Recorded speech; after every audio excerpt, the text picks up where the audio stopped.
No one from the family left the property that night, and they did not have any visitors. I didn't do anything. I know Maya didn't do anything. I know my mother didn't do anything. Those are 3 people on the property. I mean, after the polygraph exams, they should have known right there. We didn't kill any of the kids, or we didn't kill the kids. Everything's been searched at this point, so I think everyone's just looking to, what's the alternate, what could have happened other than being Victor County, Nova Scotia, and beyond are not going to rest until we find answers and bring Jack and Lilly home.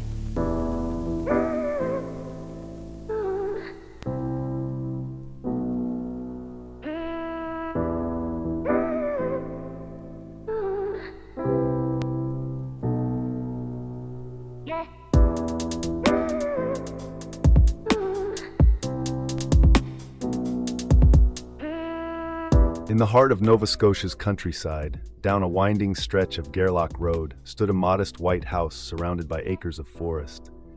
The trees towered thick and green, their branches whispering in the coastal wind, and the nearest neighbor was half a mile away. It was the kind of place where silence had weight, broken only by the hum of cicadas in summer or the low creak of a farmhouse door.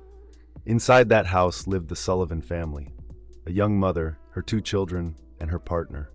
6-year-old Lilly Sullivan was bright and curious, the sort of child who never stopped asking questions.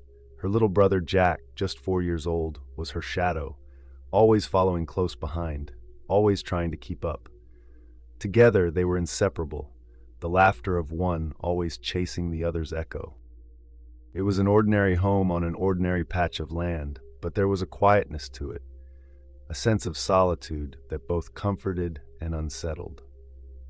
Gairloch Road wound through hills and marshes, a place locals described as beautiful but unforgiving. In early May, the weather was unpredictable, cold mornings and damp nights, mist settling like a veil across the trees. Neighbors rarely saw the children for long. They were mostly homeschooled, or sometimes absent from local activities due to health reasons, their lives largely unfolding within the small world of their family property. To outsiders, they were just 2 small faces occasionally glimpsed at the edge of the yard, Lily's long hair catching the sun, Jack's small boots kicking up dust as he ran after her. That was the image most people remembered, 2 children playing in the soft light of spring, their voices carrying faintly across the field before fading into the woods. No one could have imagined that just days later, those same woods would become the center of one of the most extensive search operations Nova Scotia had ever seen. But before the chaos, before the flashing lights, the helicopters, and the headlines, life in Lansdowne Station was peaceful. The Sullivan family were preparing for another quiet morning. Lily had been feeling unwell, so her mother decided to keep her home from school. Jack stayed too. He was still too young for classes most days, preferring to play with his sister. That morning would begin like any other. Breakfast, cartoons, the sound of small feet on hardwood floors. The baby, their youngest sister, slept in the next room. Their mother marked Lily absent from school through an online portal and returned to the bedroom, expecting to find her children just down the hall. No one yet knew it, but that small moment, that ordinary act, would mark the last confirmed trace of Jack and Lilly Sullivan. Days began early, often to the sound of crows calling through the mist and the distant hum of logging trucks passing along the main road. The Sullivan home sat back from the gravel track, peeling white paint, an old swing set in the yard, and children's toys scattered in the grass, silent reminders of laughter that once filled the space. Inside lived Malahia Brooks Murray, a young mother who, by all accounts, adored her 3 children. Alongside her was Daniel Martell, her partner and the children's stepfather. Together they were raising baby Evelyn, along with 6-year-old Lily and 4-year-old Jack. Lily was the talkative one, independent but gentle, always asking if she could help her mum. Jack was the opposite, quieter, more observant, with a mischievous smile and a habit of clutching one of his toy trucks wherever he went. The family had lived in the Lansdowne Station area for a while, keeping mostly to themselves. Friends said they were private people, content in their routine. Malahia homeschooled much of the time, though Lily was enrolled in a local elementary school and had missed a few days recently because of a cold. They spent their days between household chores, tending the yard, and keeping the children busy. Evenings were family time, cartoons, snacks, and the baby asleep in her crib, while the older two chased each other down the hallway. Neighbors rarely saw more than glimpses: a wave from the driveway, a car passing on the way to town, sometimes the sound of laughter drifting from the woods behind the house. To most, they were just another young family trying to make a life in rural Nova Scotia. But looking back, that quietness, that sense of isolation would later feel unsettling. There were no streetlights nearby, no surveillance cameras, and few people passed through. It was the kind of place where something could happen, and no one would see. On May 1st, 2025, the day before the children disappeared, everything still seemed normal. Witnesses recalled seeing the family out together. The kids looked healthy, cheerful. Lily in her pink jacket, Jack holding her hand. There was nothing to suggest what would unfold just 24 hours later. That night, the lights went out early at the Sullivan home. The house stood silent under the weight of spring fog, the kind that settles deep into the woods and muffles every sound. By morning, that silence would turn from peaceful to terrifying, because by the time the sun rose on May 2nd, the laughter that had once filled the Sullivan home was gone, replaced by the echo of a mother's voice calling out into the empty rooms, searching for her children. The morning began like any other. A cool mist hung over Lansdowne Station, turning the trees along Gerlach Road into gray silhouettes. Inside the Sullivan home, the air was still, the kind of soft quiet that comes after a long night with little sleep. In the small bedroom at the back of the house, Malahia Brooks Murray stirred awake. The baby, Evelyn, was fussing beside her. She reached for the bottle on the nightstand and tried to shake off the fog of early morning. Outside, the first light crept through the blinds, stretching across the floorboards and over the small pile of toys at the foot of the bed. Lily, 6, had been unwell the past few days. Malahia had already decided she wouldn't be going to school. Jack, just 4, would stay home with her as usual. They were close, always together, always within earshot. It was comforting, knowing they had each other to play with while she looked after the baby.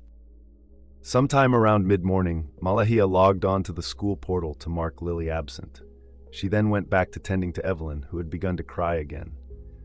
Daniel, her partner, was still in the room, half awake. It was quiet, too quiet. At first, she thought the children were watching television in the living room. It was something they often did while she fed the baby, but as the minutes passed, something felt off. The house was still. No cartoons, no footsteps, no sound at all. She called out, "Lily, Jack, breakfast is ready." No answer. She waited a moment, then again, louder this time. "Lily, Jack, where are you?" Silence. She placed the baby in the crib and stepped into the hallway. The living room was empty. The small couch sat untouched, their morning bowls of cereal still on the counter. The front door was closed but unlocked. Malahia's voice began to shake as she searched room by room, under beds, inside closets, behind the sofa. Nothing. The house, once full of life, now felt hollow. She called out, "They're not here." Daniel hurried from the bedroom, disbelief washing over his face. He ran outside, shouting their names into the cold air. The woods surrounding the house seemed endless, a maze of thick brush, deep gullies, and winding paths. Within minutes, panic replaced confusion.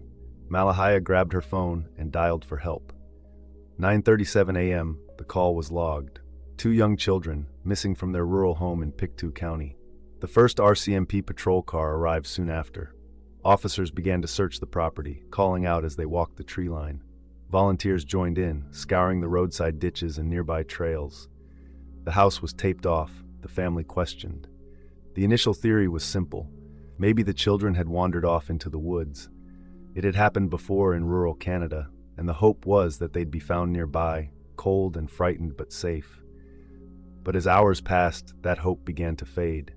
No footprints were found beyond the yard. No torn clothing, no sign of struggle, no trace of where they had gone. It was as if the children had simply vanished. By afternoon, search teams expanded into the surrounding forest. Drones circled overhead. Dogs picked up faint scents that led nowhere. The terrain was brutal, steep slopes, creeks, and thick undergrowth. Officers waded through mud, calling the children's names over and over. Meanwhile, at the house, Malahia stood by the doorway clutching her baby, her eyes red from crying. Every sound from the forest made her flinch. Every minute that passed felt heavier than the last. The sun dipped behind the trees that evening, and the flashing red lights of police cars cast long shadows across the property. Night came, bringing with it a cold wind and a terrifying question that no one could answer. Where were Jack and Lilly Sullivan?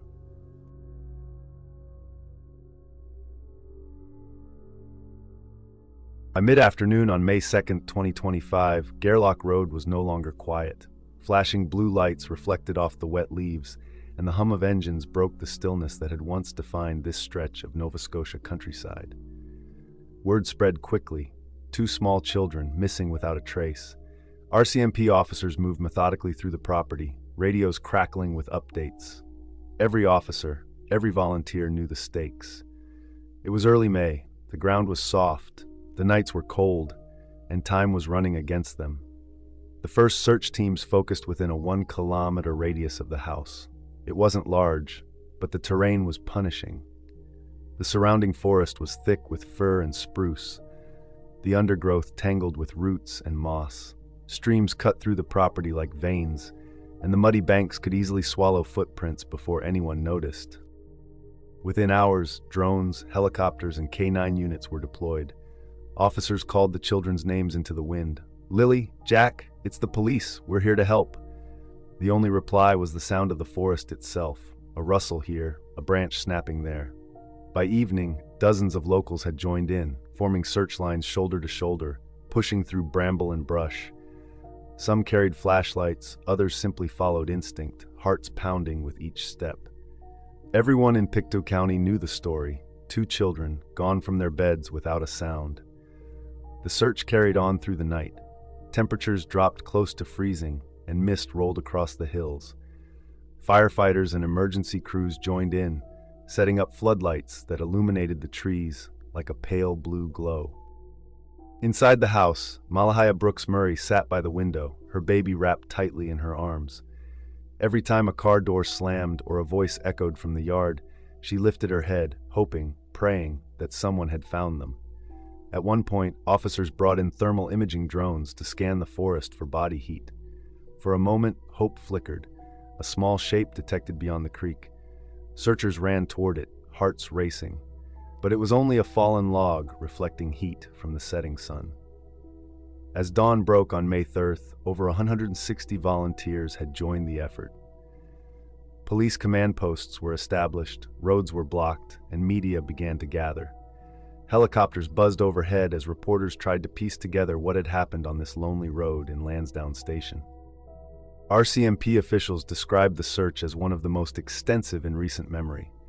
Forests, rivers, and culverts were combed, ponds were drained, even abandoned barns were inspected. They found toys, small footprints from days earlier, but nothing fresh, nothing that led to Jack or Lily. Investigators began mapping out timelines. The last confirmed sighting of the children was the previous afternoon, May 1st, when they were seen with their family. But after that, the record went cold. Neighbors reported hearing nothing unusual that night. No cars, no screams, no commotion, just silence. By the second evening, exhaustion began to set in. Volunteers who had walked for miles were now slumped against trees, their flashlights flickering. The RCMP remained professional, but visibly strained. Still, no one wanted to leave. Not yet. There was still a chance. 2 children, small but strong, maybe hiding, maybe lost and scared. At 10 p.m. that night, the command post made the decision to scale back the search until daylight.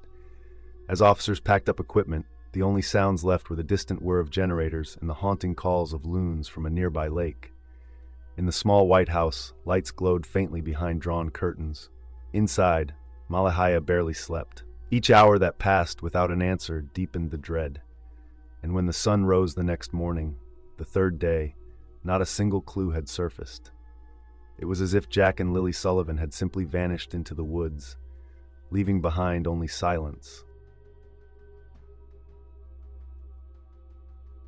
By the third day, the forest around Gairloch Road had been combed more times than anyone could count. Volunteers dragged sticks through the undergrowth, K9 units traced faint scents through moss and mud, and drones hovered overhead like silent sentinels. But there was still nothing. Not a footprint, not a piece of clothing, not a single trace of Jack or Lilly Sullivan. At first, officers had believed the children might have wandered off. It was a possibility that comforted everyone, that maybe they'd strayed too far while playing, or followed an animal trail and become lost. But by May 4th, that hope began to unravel. "We've covered every inch of land around the home," one search leader told reporters. "If they were nearby, we would have found them." Behind the calm tone of the RCMP briefings, there was unease. Something wasn't adding up. The area surrounding the Sullivan home wasn't an endless wilderness. It was dense, yes, but not impassable. In dozens of similar cases, lost children had been found within hours, usually within a mile of home. But Jack and Lilly seemed to have vanished from existence. That's when investigators began looking inward. The RCMP Major Crime Unit took over command. Dozens of detectives from across Nova Scotia were reassigned to Lansdowne Station. What had started as a search and rescue mission was now an open missing persons investigation, and possibly something darker. Officers began re-interviewing everyone who had contact with the family. Friends, neighbors, local shopkeepers, even the postman. They traced phone records, reviewed traffic cameras from the nearest highway, and collected over 500 hours of surveillance footage from nearby businesses. At the family home, forensics teams moved in quietly. They photographed every room, dusted door handles, and bagged items for testing. The children's toys were laid out carefully on the living room floor. A stuffed bear, a toy truck, a pink hairbrush. Meanwhile, the parents were questioned for hours. Malehia and her partner, Daniel Martel, both cooperated, giving statements and undergoing polygraph tests. The results of those tests were never made public, but police confirmed that they remained persons of interest, not suspects, not cleared, just central to understanding what happened.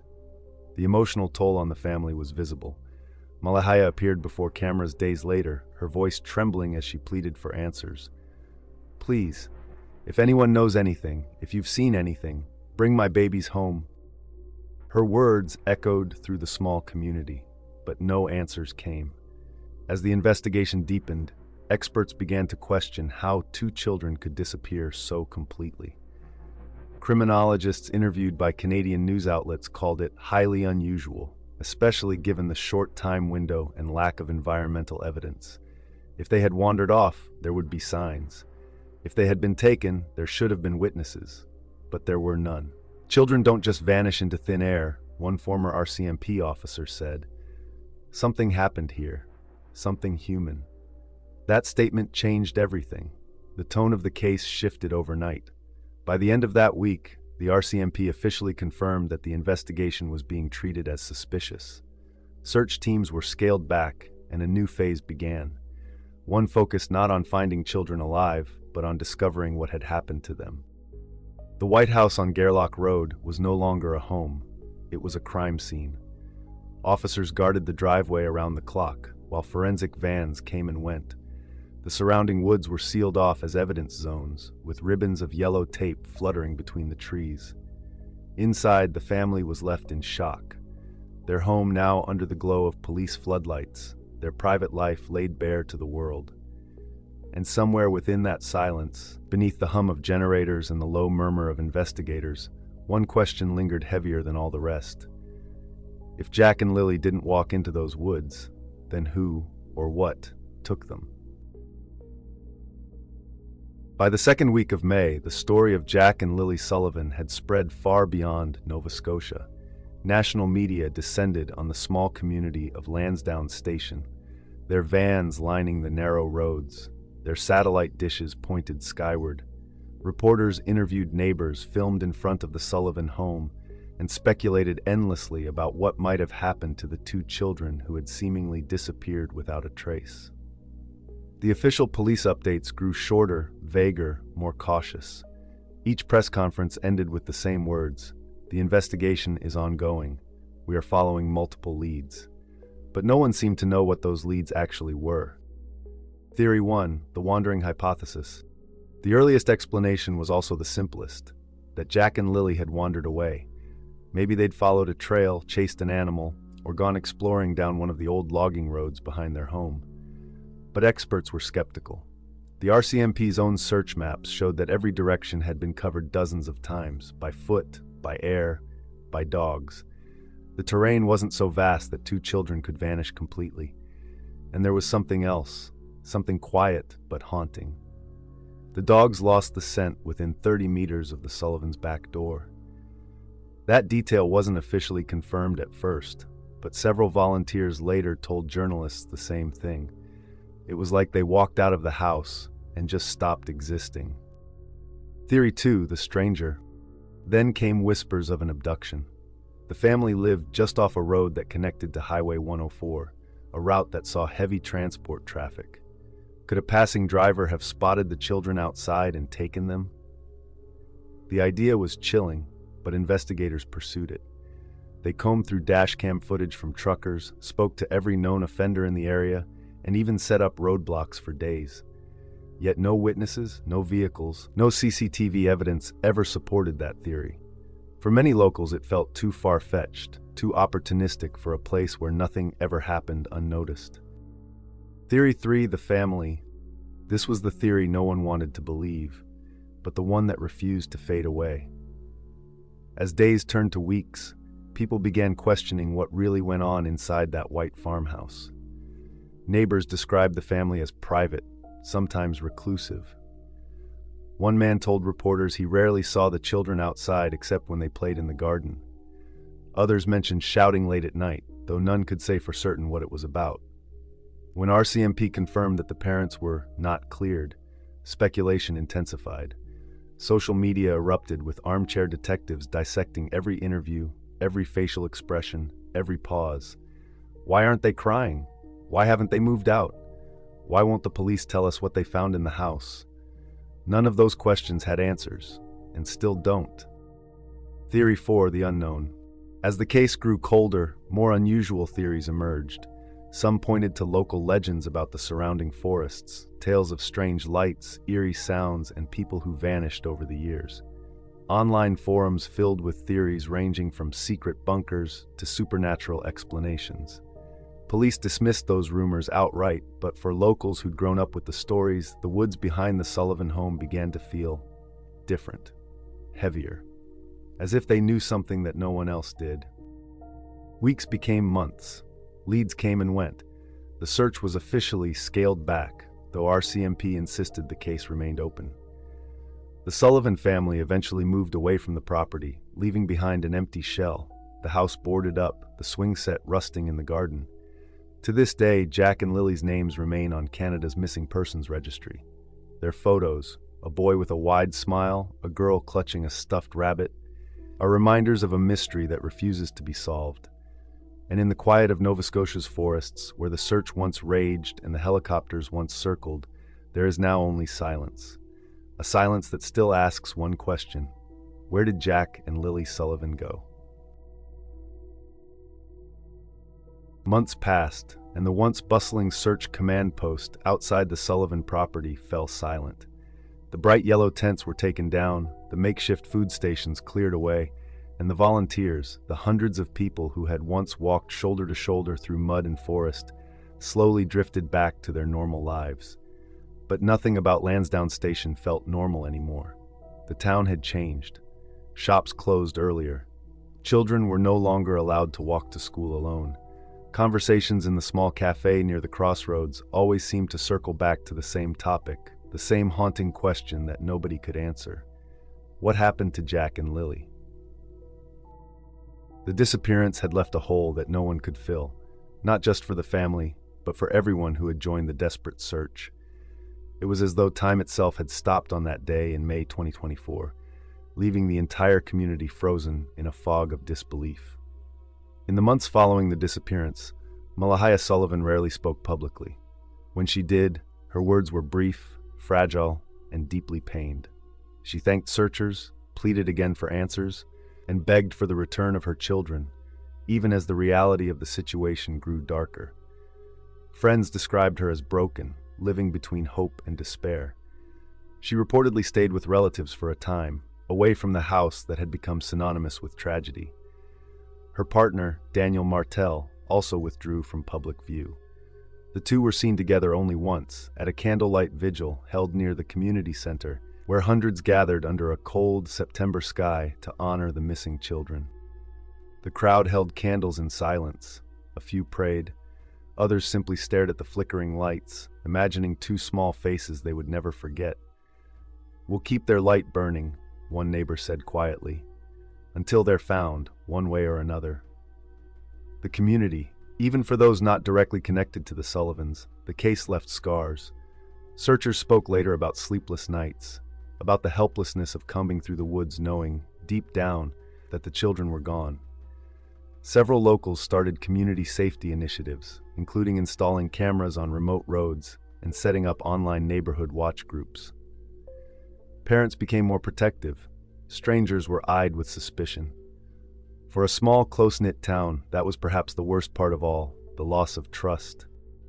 The investigation today, by late 2025, the RCMP confirmed that the case remained open and active, though no arrests had been made and no major developments publicly announced. They continued to appeal for tips, urging anyone with information to come forward, even anonymously.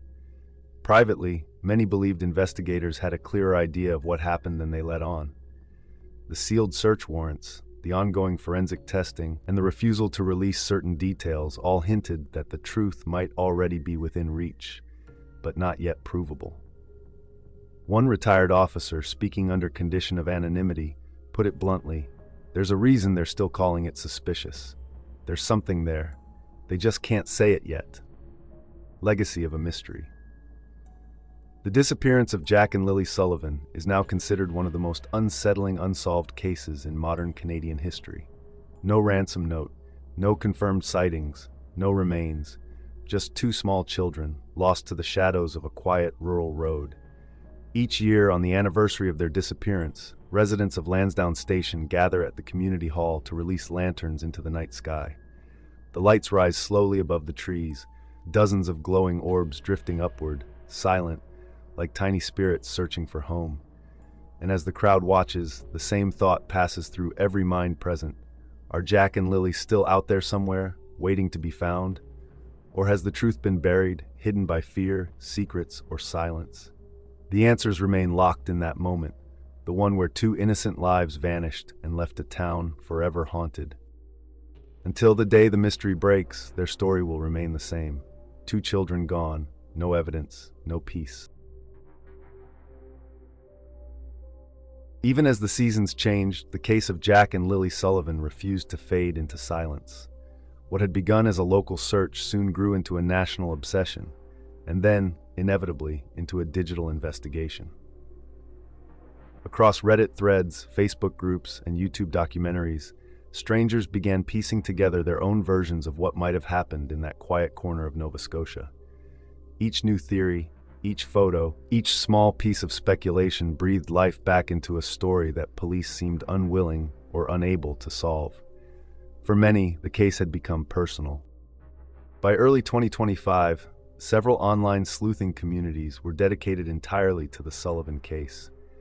They dissected every public record, tracked weather patterns, studied search maps, and even compared satellite images from the days surrounding the disappearance. One group on Reddit, known as The Road to Nowhere, claimed to have identified a possible unsearched logging trail near the family property, a route that ran parallel to the main road but was overgrown and easy to miss. They posted maps, drone photos, and even coordinate data, urging authorities to re-examine the area. Another online team, this time on TikTok, began analyzing the family's last known social media activity, timestamps, deleted posts, and odd inconsistencies in interviews. It wasn't proof, but it kept people talking. The RCMP issued warnings more than once about misinformation, but for many, the online investigators were doing what no one else seemed to be doing anymore: still searching. True crime podcasts began covering the case, each trying to shed light on a mystery that defied explanation. Some approached it with care, interviewing family members and experts. Others leaned toward sensationalism, weaving wild theories about cults, cover-ups, and conspiracies. But amid the noise, one voice stood out: a small independent documentary team that visited Lansdowne Station to film a series called Vanished: The Sullivan Children. Their footage captured the eerie emptiness of the area, the boarded-up home, the silent woods, the locals who refused to speak on camera. Their closing narration said it best: the trail ends here. But the story doesn't, because someone, somewhere, knows what happened. And until they speak, the rest of us can't stop looking. The faces of Jack and Lilly became symbols, two smiling children representing every unsolved disappearance, every unanswered question. Their photos appeared in online memorials, advocacy pages, and digital art tributes shared across Canada and beyond. A petition demanding renewed RCMP attention reached over 200,000 signatures, forcing national media to revisit the story.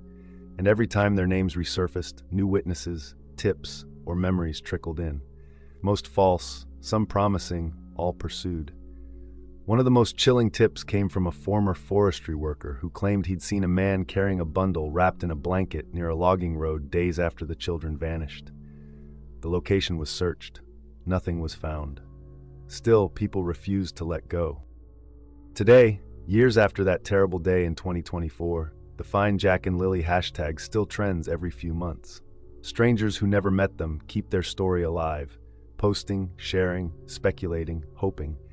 It's a strange kind of immortality, born from tragedy but kept alive by compassion. And maybe that's what the case has become, a reminder of humanity's refusal to forget. Because somewhere in those forests, or hidden deep within the unanswered pages of an investigation, the truth still exists. It waits, patient, buried, silent, for someone to uncover it. And until that day comes, the search continues. In late 2025, just as the story of Jack and Lilly Sullivan was beginning to fade from the headlines, something changed. A video surfaced online, grainy, unverified, but powerful enough to reignite everything.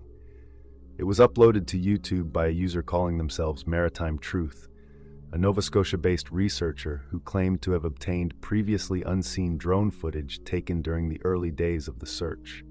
The video, recorded by a volunteer's drone on May 3, 2024, appeared to show a vehicle, a white pickup truck, parked on a dirt path roughly 600 meters from the Sullivan home.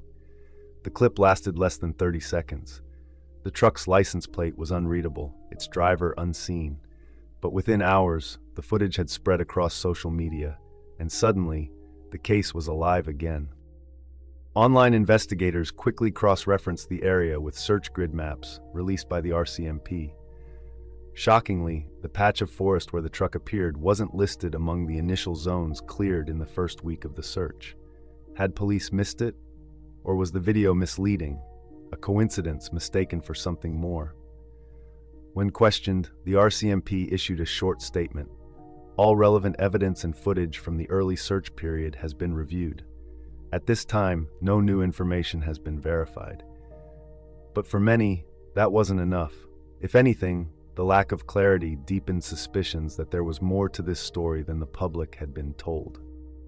Around the same time, an independent journalist named Claire Hammond published an investigative blog post titled "The 40-Minute Window."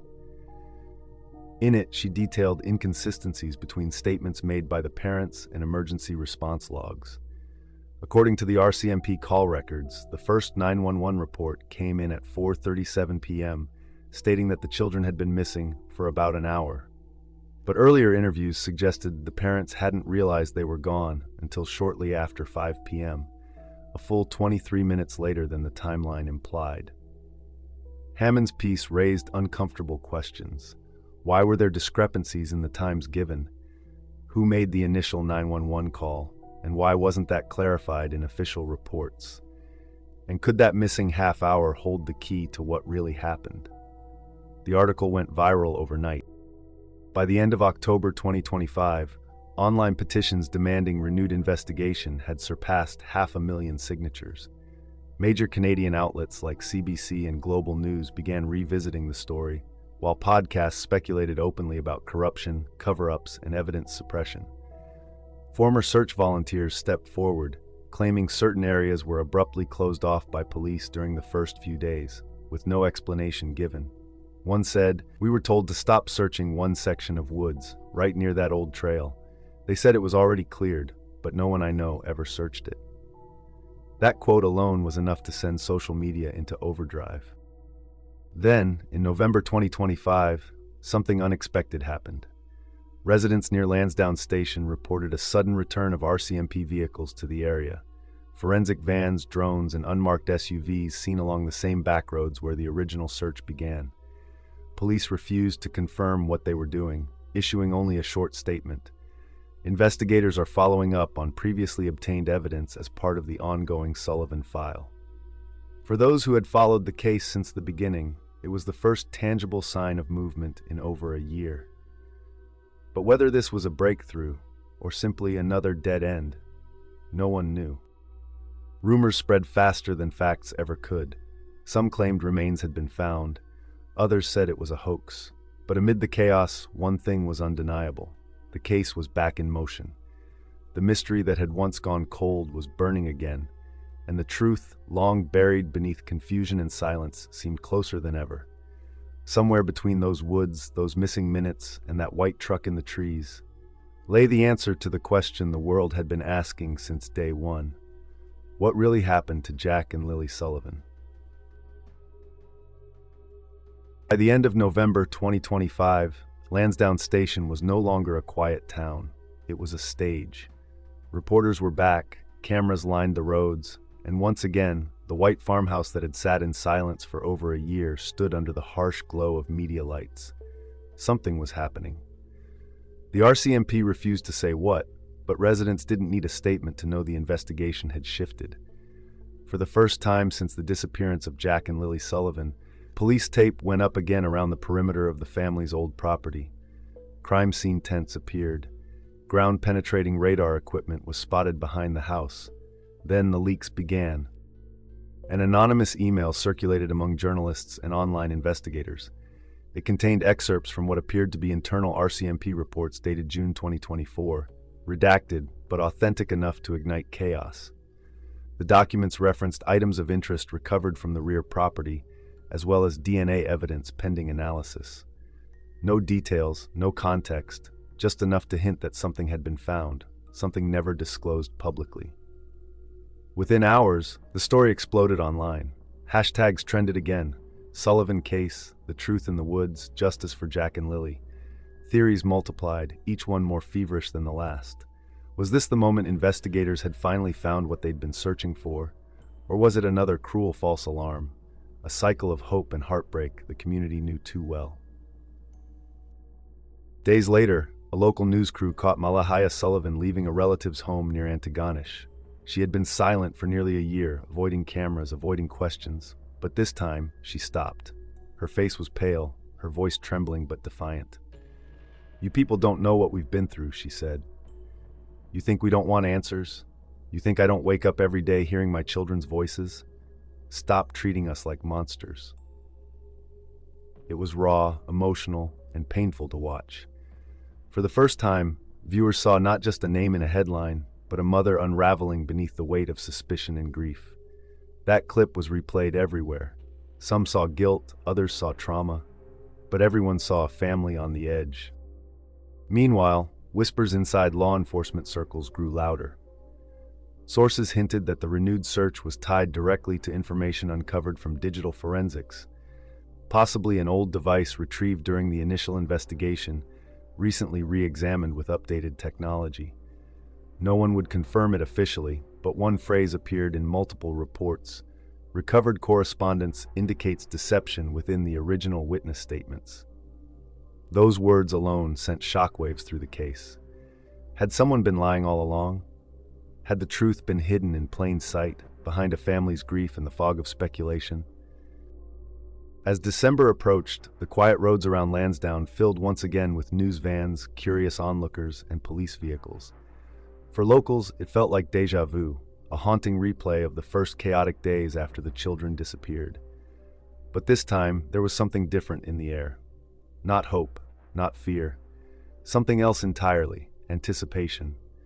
Everyone was waiting for that one announcement, the one that might finally bring closure after 18 long months. But as of now, there's been none. The RCMP continues to review new evidence. The family remains silent. And the public waits, trapped between suspicion and sympathy, desperate to know what truth lies beneath the surface of those woods. The case of Jack and Lilly Sullivan has reached its breaking point, the moment where silence can no longer hold back what's been buried. Whether that truth brings justice or devastation remains to be seen.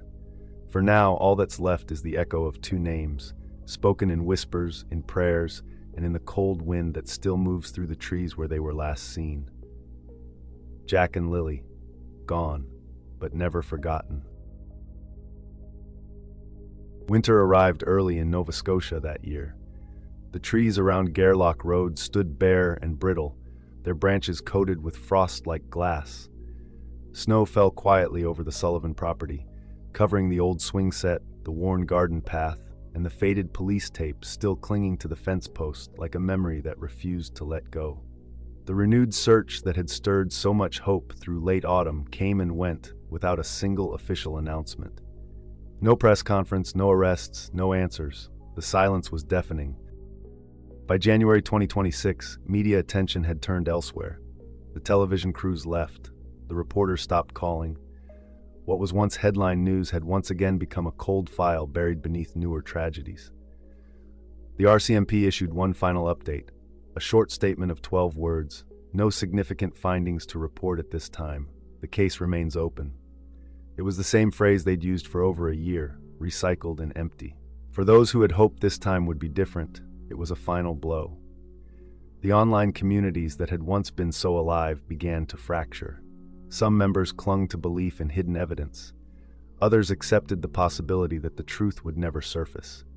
The petitions, the hashtags, the long nights of speculation, all of it slowly drifted into the digital ether. As for Malehia Sullivan, she disappeared from public view altogether. Her social media accounts were deleted. Her home sold. Friends said she left Nova Scotia for good, taking with her whatever truth she carried. Some believed she was running from guilt. Others believed she was running from pain. But perhaps she was simply running from the ghosts that haunted every corner of that house, ghosts that looked like her children and laughed in echoes only she could hear. No one knows where she went. No one's seen her since. Lansdowne Station returned to what it was before, a quiet, isolated community tucked deep between the pines. But beneath that calm exterior, the town still carried the weight of its history. Locals spoke less about the case, though its shadow lingered everywhere. Some avoided the road entirely after dark. Others swore they'd seen lights moving in the woods, heard soft laughter near the old fence line, the kind that made your heart freeze before you realized what you were hearing. The Sullivans' old property now sits abandoned, windows boarded, overgrown with weeds. Every few months someone breaks in, a thrill seeker, a YouTuber, or a believer searching for signs. They never find anything. Just the quiet, just the cold. Over time, the story of Jack and Lilly Sullivan has turned from tragedy into folklore. A story told around campfires and whispered in classrooms. The children who vanished without a trace, the mother who ran, the woods that never gave up their secret. In the end, perhaps that's all it has become, a modern ghost story, wrapped in mystery and grief. But for those who were there, who searched those forests and felt the weight of hope slipping away hour by hour, it's not folklore. It's memory. It's unfinished. It's a reminder that not every story gets an ending. There is no closure, no justice, no truth, at least not one the world has been allowed to see. The file remains open, tucked inside a cabinet somewhere in an RCMP evidence room, its pages gathering dust. And somewhere in the cold stillness of the Nova Scotia woods, the names Jack and Lilly still linger, whispered by wind, carried by time. Because stories like this never truly end. They just fade into the spaces between questions, the place where truth, lies, and heartbreak all meet and become one. Jack and Lilly Sullivan, missing since May 2024. Still missing, still remembered. So what do you think happened? Let your voice be heard in the comments below. Discussion brings attention, attention brings pressure, and sometimes pressure brings answers.